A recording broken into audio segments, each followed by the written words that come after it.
This podcast is brought to you by UConnect, the creator of the first all-in-one virtual career center. Scale your impact and engage more students with a platform that puts all of your career resources in one place.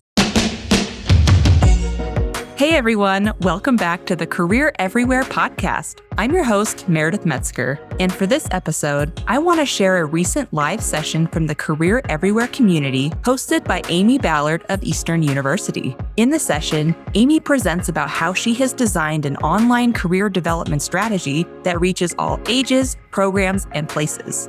Drawing on adult learning theory and research on meaningful gatherings, Amy walks through what online learners actually need and want, and importantly, how a small staff can scale its resources to reach a growing online population. This was a great presentation and our community members loved it, so I wanted to be sure to share it here on the podcast too. Hope you enjoy the episode.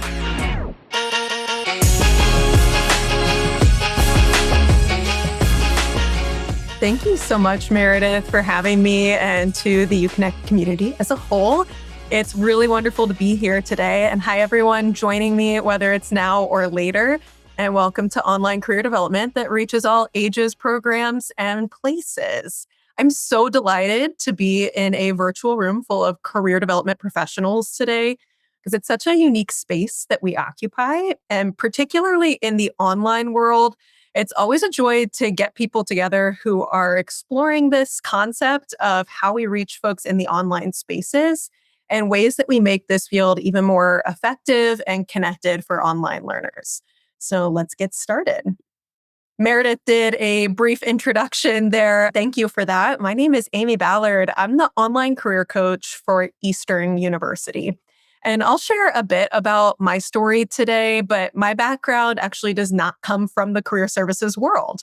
I started this role in January of 2025, and my background instead comes much more from the adult education and professional development world. I'm an educator at heart, and I bring that into my practice as a career coach. And I've seen that across many of you that I've interacted with through different organizations and also in the Career Everywhere community. That's a value of many of our practices. And so I felt very at home drawing that into the career development space. I myself am an Eastern University grad twice over, but I came back to the community a year and a half ago to fill this role working with our online students. And I'm excited to share with you what I found building this from the ground up. So today I'll start with a little bit about Eastern University and our online students. And then I want to get into something that I believe we'll all be able to apply in different ways to your unique populations and needs in the online space. And that's about what makes a good gathering online. And through all of this, I'm going to be sharing some of my own successes and flops and growth and learning. And I hope that I'll be able to hear some of yours as well. So feel free to use the chat and of course the Q&A at the end so that we can connect on some of those spaces. So I want you to start with me by imagining that we're in a lake. It's a very beautiful, clean lake. So imagine the best lake that you can in your head. Maybe you have one that you particularly love. And while we're out here swimming in the middle of the lake, we're given the task of building a dock. This proverbial lake is where I started my work. I had joined a team who had done an excellent job of managing both online and our on-campus content and appointments and needs over the years with a very small team. And as I joined as a new position as the online career coach, it became very evident that we needed some new systems and supports. And so I began to envision my work as this lake of online learners and all of our programs where it was all there. I had to find a way to bring it together. And it became my main goal and task to provide a career development landing space for our online learners and to connect with other docs that I could spot in the lake. There was a lot happening here, and yet it felt a little disconnected. And so part of the central theme that you'll hear today is really making those connections to make a meaningful program for the adult learners. So with this, just a little background about Eastern University and what we're working with. Eastern University is located in St. David's, Pennsylvania, which is just outside of Philadelphia. So we have our on-campus population, and then we have very robust online programs that are continuing to grow. Eastern's a nationally recognized Christian university, and we're rooted in faith, reason, and justice. So that's the mission of the university, and it informs the kind of content and education that the students are getting in their courses, both on campus and online, and also forms a unique identity in the types of careers and interests that Eastern University students gravitate towards from that learning. We are approaching 10,000 students. So I mentioned that I'm an Eastern graduate, and when I was a student, it was a much smaller school and has grown exponentially over the years. And so the fact that we're approaching 10,000 and that 2/3 of those are online, we are really reimagining what it means to be an Eastern student and what the needs of those Eastern students are. So, for the online student population, we are looking at a lot of challenges. There are really diverse age groups. In my experiences with meeting with students, I have met with our students as young as 18 and as old as 65 and one-on-one appointments alone. And you get a really big variety there, right? Some folks are retiring from a corporate career and wanting to switch into social work in this next chapter of their lives so that they can make an impact on their community.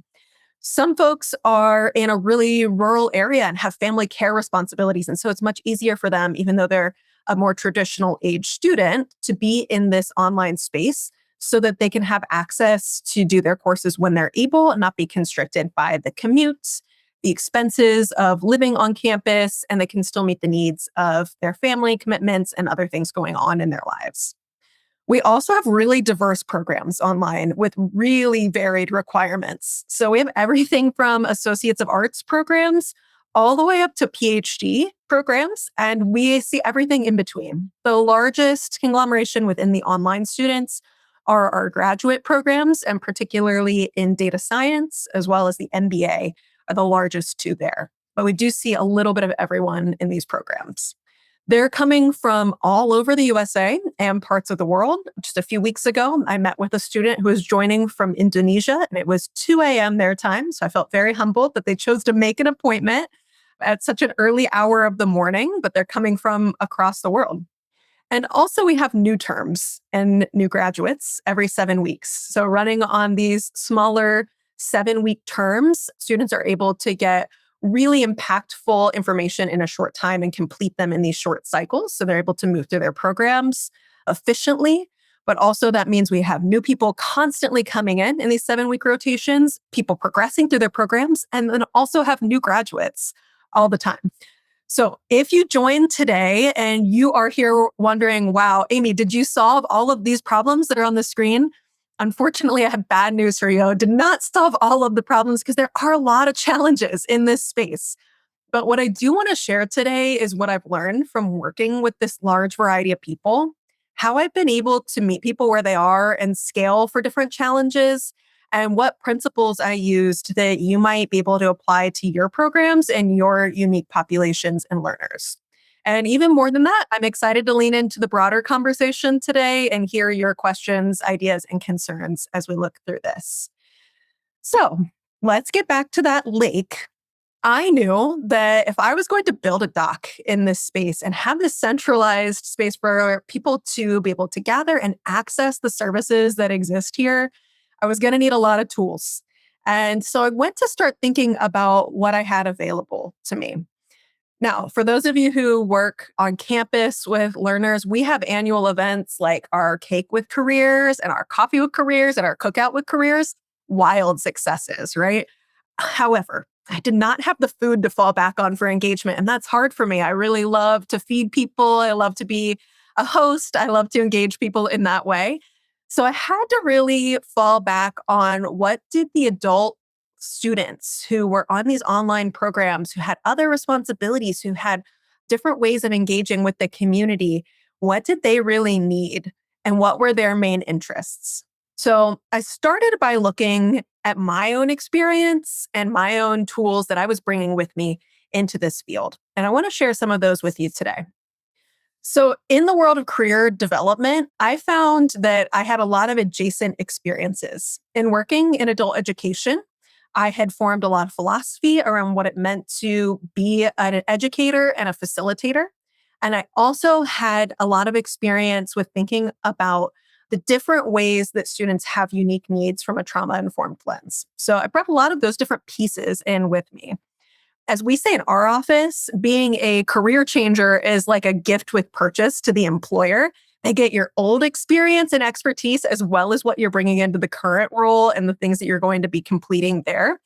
And so for me, I was trying to lean into my own career adjacent move, right? Moving into specifically career development education. And though it's not as dramatic of a shift, it was going to let me use some of this previous knowledge. So just to give you a picture of my background, my own background was really the foundation for what I was thinking about. I'm thinking about working in adult education, having worked with adult learners who are bringing a wealth of experience and also a wealth of strengths and also all of the things that they're balancing in their lives, right? Any one of us could be thinking about our own experience being a learner. And by the way, as an educator, I always recommend that anyone in an education space always puts themselves in a learning space too, so you can remember what it's like, right, to be a learner and the challenges of that. We know that everyone's bringing a number of different things with them. I'm a working single parent myself, and I know that every experience is never just as simple as you enrolled in a course and you need some career development. You're bringing all of your life with you to these experiences of being a student and of thinking about your next steps. And for many of us, time is limited. So, drawing on the people that I've gotten to know, the experiences that I've gotten to know, early career and some social work, doing some adjunct teaching, both at Eastern and in community colleges, professional development facilitation that I've done, all of these really informed how I was thinking about the needs of adult learners. I also went back to my old friend Malcolm Knowles, who invented the idea of adult learning theory back in the 80s. And this theory was used to think about what we know about adult learners and what they're bringing and what they need in a space. So these 5 assumptions of adult learners, of course, can each be nuanced in very specific ways for the people we're working with. But I love leaning back on these because they remind me of who I'm working with, right? These online learners who are coming from this adult space, whether it's from their, age and responsibilities, the place they are in their career, they want to know the why behind what they're doing. Why does this matter? How does this impact me? Why should I know this? They're self-motivated. They want to develop their skills. They're bringing in their own knowledge and experience, right? We're not starting absolutely fresh with this. They have something to build on there. And really, with the right tools, they can self-direct. They have their own sense of self-concept, and they can use that to further their own education and own understanding when provided with the platforms and tools to do that. So I brought these basic principles in with me. The other theory that I want to point you to that I thought was really impactful in designing events and designing this online space is Priya Parker. If you're a Priya Parker fan, put it in the chat. We love to see other Priya Parker fans out there. But Priya Parker's work really is centralized around the idea that gathering is about creating meaning over simply fulfilling a function. We can all fulfill functions on our list, right? Where you check off like, well, every year we do this, so we're going to do this again, right? And we get that checked off our list and we're done. We, provide appointments, so we're just going to keep providing appointments at the same times and the same structure that we've always provided appointments. Really, Priya Parker's work says, no, let's be innovative. Let's be great hosts in this space. Let's invite people into more than just a function, but something that connects people together and creates a shared meaning in a space. So if you get a chance to check out The Art of Gathering, I think there's a lot of valuable things in there for us as career development professionals. And I think there's a lot to apply in the online space as well. So what's a good gathering? This really made me ask the question for my learners because let's be honest, you all are so generous with your time today. Thank you for coming on or for listening to this later. But no one needs another Zoom in their life, right? So we have to find ways to make it really connected and meaningful for ourselves, right? When we're coming to events like this, but especially for our learners whose time and resources are limited. And also because, at least at Eastern, careers is an opt-in option for our learners. So I want to make sure that I'm providing something of great value for them so they have a reason to opt in and continue working with us. So, using the different theories that I just pointed to, I took these basic principles out. I wanted to provide meaningful content. I needed it to be accessible and flexible because everybody's bringing in different experiences and needs to this. I wanted it to be rooted in the opportunity for connection, and I wanted it to build on wherever they are, their existing knowledge and their existing communities. Many of you who are doing this work of engaging online learners know this already, but there are already pockets that are connecting in the online spaces. So, how do I find those? How do I make sure that I'm working alongside what's already working in that space? So that's what led me to be really passionate about providing these opportunities for all ages and programs and places. And I want to give you some of the ways that I've been able to do that with the space that I'm working on. Before I do that, you should know whatever career center space you're coming from, I hope that you'll be able to find something that relates. In our career center at Eastern University, as of the time of this presentation and recording, has 4 staff members. And so we were able to scale some of these things in meaningful ways and also get really creative about how we used our time and resources to really engage folks. So I hope that there's something that you can take away no matter what size staff you're working with here. So the first one is ages. I had to start by really thinking about the many different student interests and needs across the career lifecycle. And this meant being really clear about who I was reaching out to for certain events. It became clear to me that I could offer generalized webinars, right? That might be of value to different people, but really it was much more effective to think, hey, this webinar is more focused on folks who are early career. This one is more focused on folks who are career changers, maybe something a little bit more nuanced for folks who are in the PhD space and are taking that step in their career. There were very diverse needs. And so I stopped trying to meet a general demand and just offer very vague information. And I started getting clear on what I was hearing from student interests and their different needs across their entire career life cycle. I also wanted to make sure that I was providing opportunities to connect with others, and the students were getting the chance to see representation from all different experiences and ages. I'd be curious if any of you have had this experience too, because I was talking to a lot of students in our individual one-on-one appointments who would say to me, my situation's really unique. I'm a parent. I have 15 years experience teaching in schools, but I realized that I really want to pursue data science. And what I began saying to people is actually, I talked to 3 other people who were doing that this week. There was actually a lot of common ground for folks, and they just didn't know because they didn't have as many opportunities online to really connect with other people in that way and to talk about their career development in that way. So finding these opportunities to create networking events and opportunities for folks to gather online at different times and in different spaces and around different topics was really helpful to bring them together and see that they weren't alone.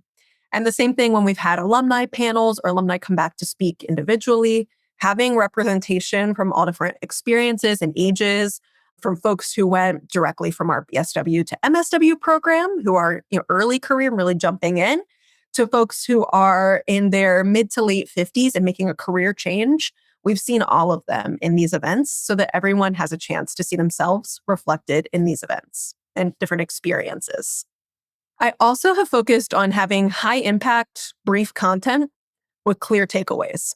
So when I do something like a webinar or like some kind of event that engages people about best practices with resumes, whatever it might look like, I try not to do events that are longer than 30 minutes, and I typically try to keep them even shorter.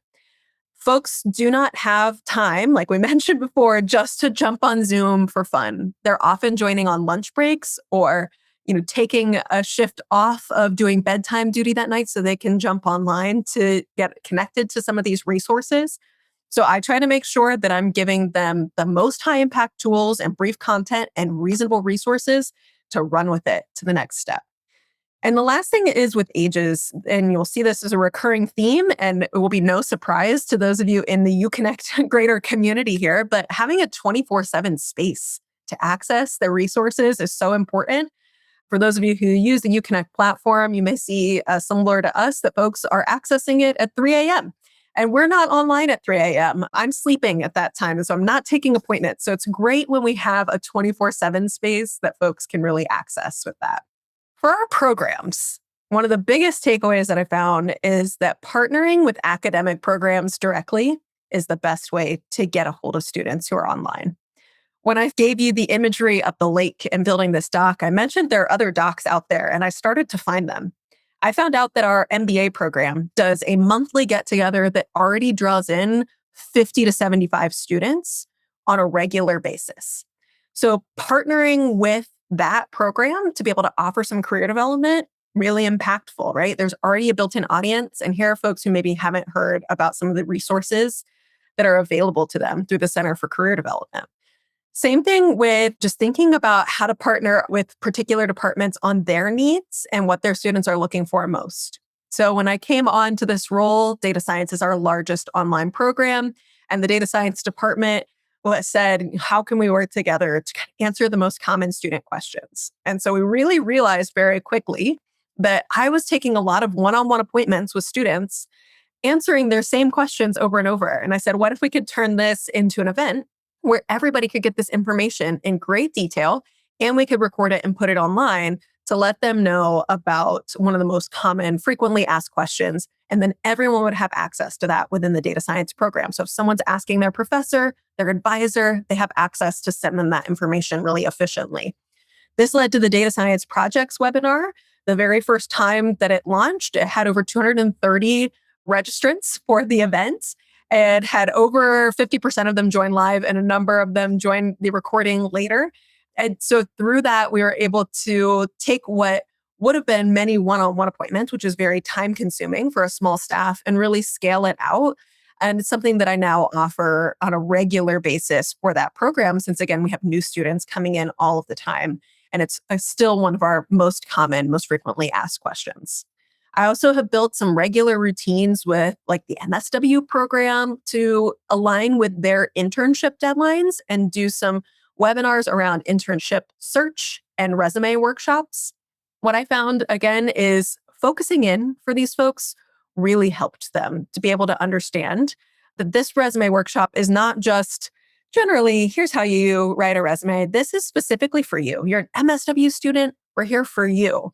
And that really opened the door to have those more intentional conversations, right, with folks who do want that one-on-one coaching and to provide access to that for them, but also to answer the general questions that apply to this specific major and thinking about their most common questions in a space that feels really aligned with their needs. We're also developing some more asynchronous resources for programs like the Psychology BA program, because their learners, we found it was very difficult to find times that worked for everyone. Many of them were currently working multiple jobs. They had families, they had different responsibilities. And so though it became very difficult to gather everyone together, we were able to provide some really high impact asynchronous resources that were available to the psychology students around things like internships and finding their next steps. It's also been really impactful to be on either side of the life cycle of a college student. So connecting with admissions, making sure that folks coming in each 7 weeks are getting information about the Center for Career Development, and connecting with alumni to make sure that we're meeting those alumni needs that we serve. And also alumni can see the great work that's going on with students. Hey friend, if you're enjoying this podcast, I think you'd really like the Career Everywhere community. The Career Everywhere community is a digital space for career leaders like you to learn from each other, collaborate, and share best practices around your work. And the best part, it's totally free to join. Join over 1,000 other career leaders and sign up today at careereverywhere.com/community.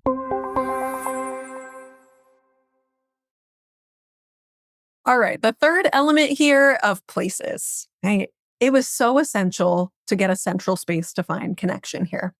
And huge shout out to UConnect. Hi, Christina. It was great to work with the whole staff here to be able to really build that space and have a really centralized space for students to actually access what we have available to them and find an inroad to connect with a real person. Being an online student is really challenging if you don't feel like you have a connection to the community. And we know a lot more in the world now of education and our work that belonging is actually essential to student success, right? It's not like a bonus. It really increases graduation rates and does a lot of the intense work there behind the scenes. And so we want to make sure that there was a space for students to feel like they were represented and seen and also had a road to talk to a real person. Again, we also were working and continuing to work on offering time zone friendly events. So we do offer some different evening hours and shift around drop-ins that are offered at maybe 8 to 9 p.m. at night, which is going to meet time zones that normally wouldn't be able to meet during a 10 to 4 kind of schedule in an office. And so really thinking about how we're varying those and what's worked best for our students.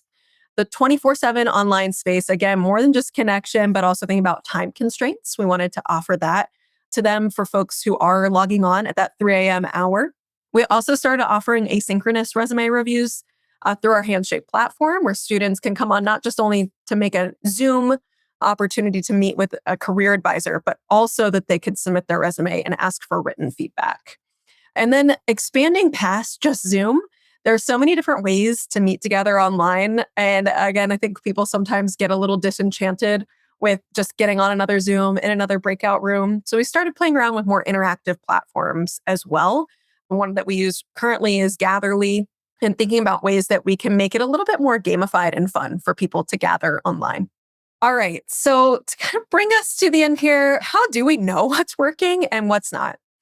Like many of you, this is a continuous process of gathering data, figuring out what makes the most sense, and figuring out really what is not working for our learners. So I do want to start with the Flops Hall of Fame today because really not everything has been beautifully presented and wrapped up with a bow here.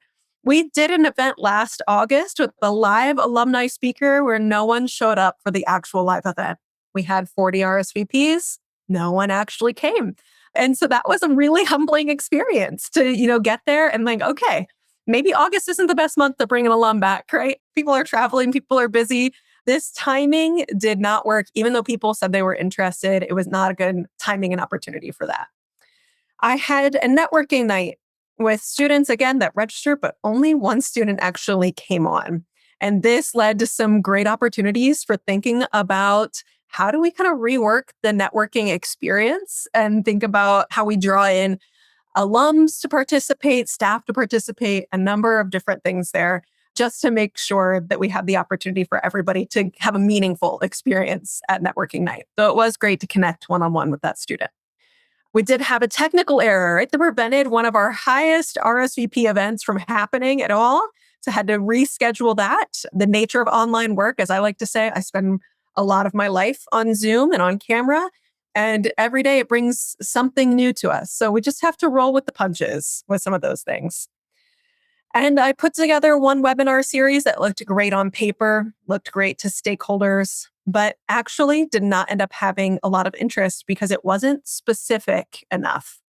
And so I hope that if you are experimenting with your own online program, that you can see these and understand that we have all had these kinds of experiences. And I have used those also as points to say there's still a lot of growth that can happen. There's still a lot of experience that we can get from that. Okay, so what did work? What actually worked for us in the Eastern University space? In 2025, there were 92 events for online students. So we moved from having occasional events for online students, like drop-in hours and some speakers, to weekly content that was available for them, weekly opportunities to get connected. And so those varied from more of a low buy-in, like drop-in hour event that would happen every week, to doing different workshops and webinars. We started doing these networking events where students could come together and network with their peers on this Gatherly platform. The departmental collaborations, the graduation celebrations for online students who maybe couldn't make it to graduation or even just had questions about what it meant to participate in graduation, gave them an opportunity to engage with us and to provide that from the career development standpoint as well. Speaker events, we had 9 different alumni come back, as well as some other outside speakers. And then we also brought in multiple employers that had nationwide presences to be able to talk about hiring practices, what students had questions about, because there are so many questions about what's happening to my resume when it gets out there. What should I be paying attention to? And to be able to offer opportunities to our students as well. From those 92 events, we had 2,300 total signups in that space, 2,310 to be exact. There were over 1,000 students who did attend those events in real time. As any of us know, with the online space, there's a lot of attrition there, especially, free events. But we also saw 311 replay views during the year on the YouTube channel. So we know people were engaging there as well and accessing this information in other space. During the year 2025 in the fall, we also launched our UConnect platform. So there was a lot of excitement and students being able to find these things there as well. Overall, if I could give you the summary of what worked best, again, it was these focused events. Our learners wanted clear takeaways and a clear audience. Is this for me? And what am I going to be able to get from it? They also really like continuity. So with a weekly drop-in option, a lot of us were able to say, okay, the learners who maybe weren't sure about making a 45-minute appointment were willing to come to 10-minute drop-ins, right? And then maybe they came back to drop in next week with one more question. And then they made an appointment and then they came to a webinar. So we saw that continuous growth there. The partnerships and faculty engagement was also really key here. Again, those programs that were already doing things like our MBA gathering, there were some student groups that were meeting. The more that I was able to engage with the different groups around campus and faculty members around campus, the more students were drawn in to the events as well. Word of mouth, really impactful, right? I would get an appointment and then all of a sudden see 3 more MSW appointments show up. And they'd say, oh, my friend told me that this is a good place to come. So getting that communication amongst students is really powerful. And then again, the opportunity to connect students to one another and to career development staff is really powerful because having a face and a name to connect to this really increases that sense of belonging. And it increases a student's feeling that they have someone they can count on. I usually start my webinars with students by saying, if you leave with nothing else, know that you have someone that you can call on when you have a career question, right? If you don't get any more of the material, I want you to know there's someone you can email, someone that you can contact there. So we still have a lot of areas for growth that I'm excited about. Some of the ones that I'm focusing on right now are continuing to build out our online resources for students in that asynchronous way. So again, they have an inroad to meet with us. Thanks to UConnect. And again, thanks to Christina for helping us get a great setup there. We also are increasing the amount of outcomes data that we're collecting. And so we'll learn a lot more about what was valuable to students during their experience and what we can continue to improve specifically in that online audience. And then I'm continuing to increase contact points around campus because none of this work happens in a silo.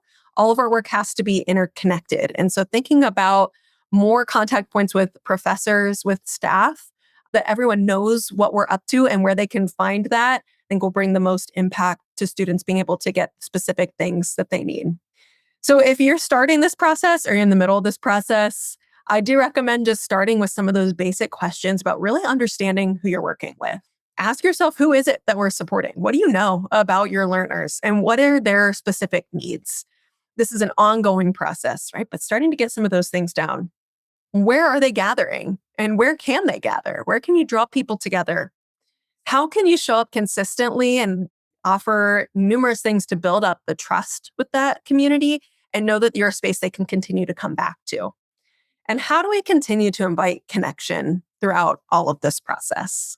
So I want to say a huge thanks to all of you for joining me in this conversation today. There's still so much to learn, and I hope we can continue to learn from one another.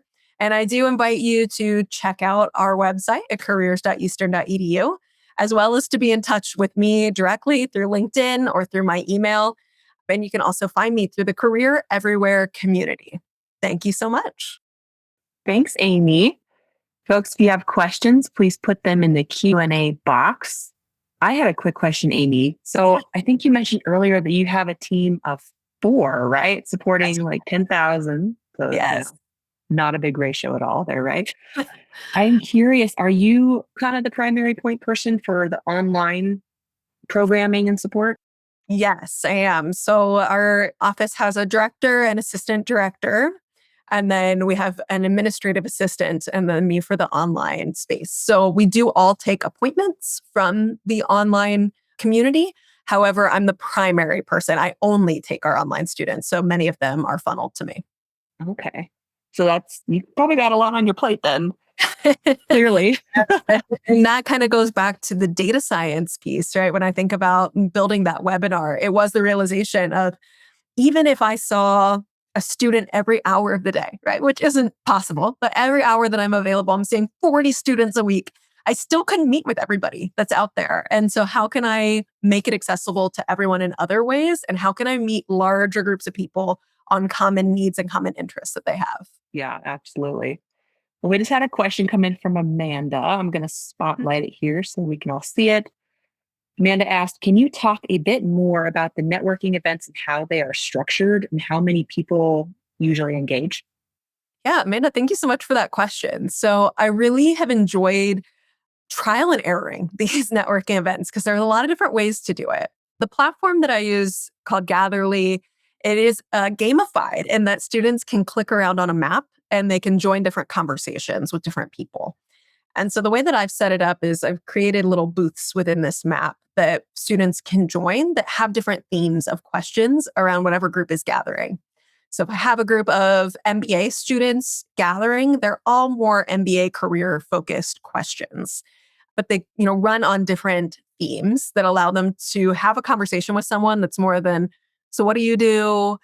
How long have you been here at Eastern? What are you hoping to do next? Right? Those are valuable, but that's kind of the first level of conversation. I want to really draw into some deeper themes and questions that I'm hearing from folks that they might be able to dig a little deeper into their own connections with one another. So I generally structure it as welcoming everybody into the space and giving them kind of a tour because it is a space that they don't generally use on like a Zoom or another video platform.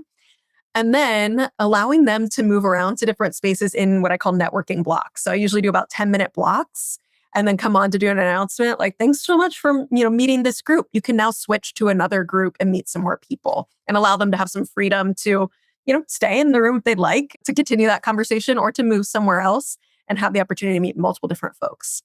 I've had all different sizes of events. The largest one that I've had so far with networking had about 50 to 60 people in it.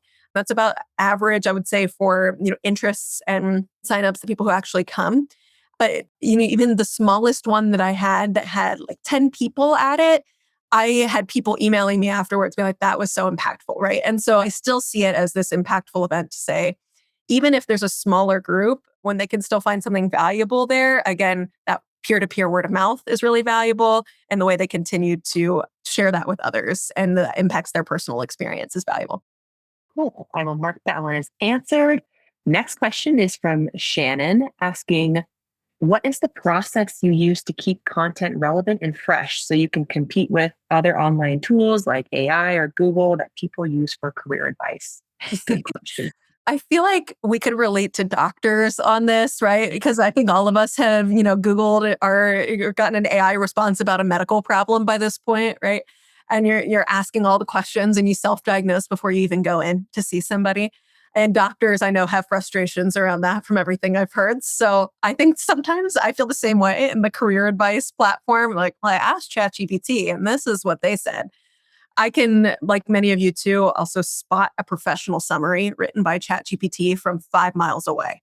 And so to me, I think there's still a very human aspect of career development because it is humans ultimately doing the hiring, even if we're also catering to some of these AI systems for sorting out resumes and ranking resumes, et cetera. So it's been that balance of definitely promoting some of the tools that we use. We use Big Interview. I know a lot of schools are using JobScan or other types of platforms that help to review resumes.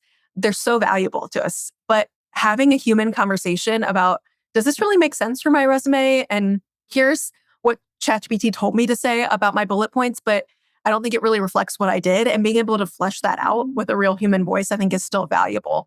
And so I do try to center the human approach to what we do. And again, like putting a face with the career services office, I think is an important piece to that. In terms of keeping the content relevant and fresh, one of my hacks, Shannon, is just to recycle the material that actually worked really well and bring it back in a couple of terms because we have a lot of new students or somebody missed it the first time. So if something is working, I do it a couple times a year at least, just to keep it in the rotation. And then also just paying attention to, again, the questions that are coming up in my individual coaching sessions, what other coaches are hearing, what I'm seeing in, question boards online, what professors are telling me they're asking for in the class. Those are all the things that I come back to. And the more practical they are, the better results I see from that. Cool. And then we had a couple questions about platforms. So this person asked, do you host gathering events through a Zoom meeting or a different platform? I think you were talking about Gatherly. Is that the main one? Yes, I was talking about Gatherly. Christina, thank you for putting that in the chat also. So you can find them at gatherly.io. And that's a great platform just to be able to, again, mix and match people in different ways. They have a lot of different engagement pieces on there. You can even set up like a little game room for people to take a break during your event. You could do career fairs on there, a lot of other things. So that's been a very effective platform for me. And again, I think just mixing up the environment for folks is really helpful. Yeah. Do you know, is that like a free thing or do they have a freemium model? There is a model. So just depending on your needs, there are different buy-in levels, but they have, depending on school size, the group sizes that you're using, a lot of different options and tools. And their customer service, in my experience, has been excellent to help you try that out. Cool.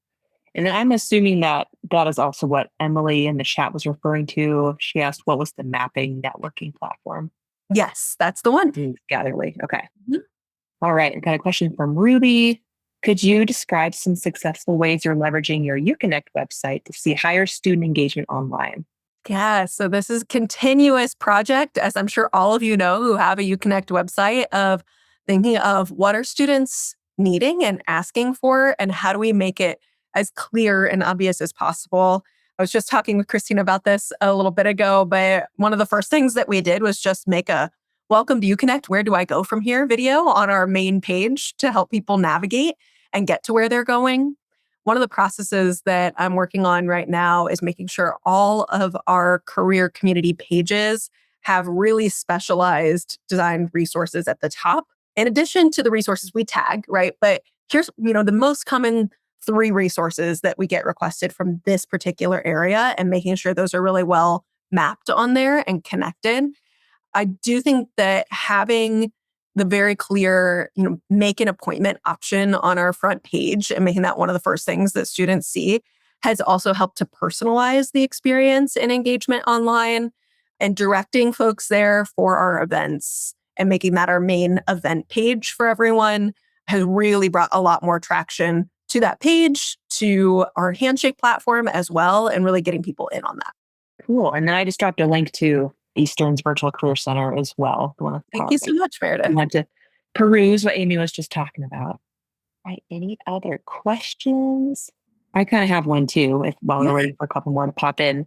You've talked about this a little bit, but I'm just curious if you have like a process for like distributing content that you record, or just like squeezing the most out of recorded events or sessions. I'm just curious how you think through that. This sounds like a personal question, Meredith. Is that right? We're doing so. I do have interest in like content marketing and distribution. It's a continued challenge, right, of making sure it gets out there. So definitely, it's something I am thinking about right now, is making as many connection points as possible for the content that we already have out there. Like linking, we keep all the recorded content on YouTube. Linking that YouTube channel to as many pages on UConnect as possible, right? And then on our site, making sure that's available to people. Just kind of keeping it in front of people all the time and redirecting people back that direction. Something that's, on my considerations for the future is like, do we turn it into also kind of podcasted material so that people can engage with it in different ways? Do we think about adding highlighted videos to the front page of our UConnect platform? What will that look like for the future? So I'm going to send that back to you, and maybe we can have another conversation about that as well, because I think there's always room to grow there. Oh, for sure. I will happily geek out about that anytime. Thank you. That's the topic of this week's Career Everywhere podcast episode too. Oh, excellent. Okay. Yeah, with Nikki Pebbles from CUNY. She talks about creating a content ecosystem. So amazing. I will be giving that a listen. oh, Christina dropped a link to the video tour of your Career Center website or Uconnect platform that you guys have. Thank you. Right. Any other questions?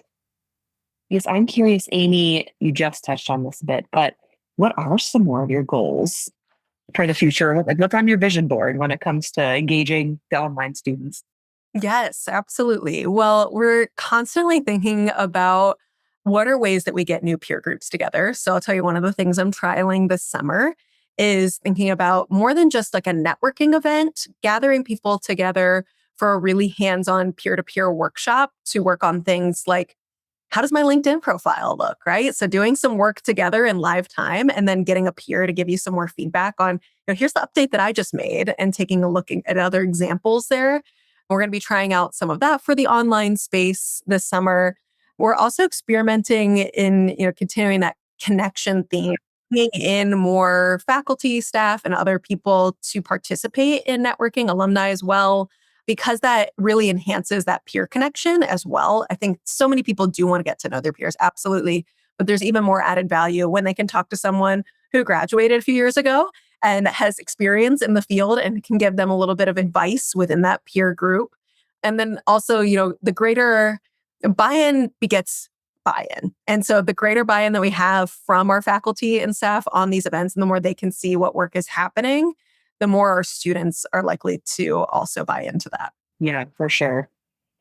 Well, I don't see any other questions. So I don't know if there's anything else you want to add, Amy, before kind of close it out. Well, I just thank you for all the questions that came up today and for all of the feedback in the chat as well. If there's anything else that I can answer for you, do not hesitate to reach out to me, and I'll look forward to connecting with this community more. I think we all have a lot of ideas and space to grow. And so let's do that work together. Yeah, love that. Well, thank you everyone for joining us today. And thank you so much, Amy, for this great presentation. Lots of good stuff here. I know there were a lot of thank you messages in the chat. If you haven't seen them already, there was a lot of them. So, thank you so much to everybody. And Meredith, thanks so much for having me on.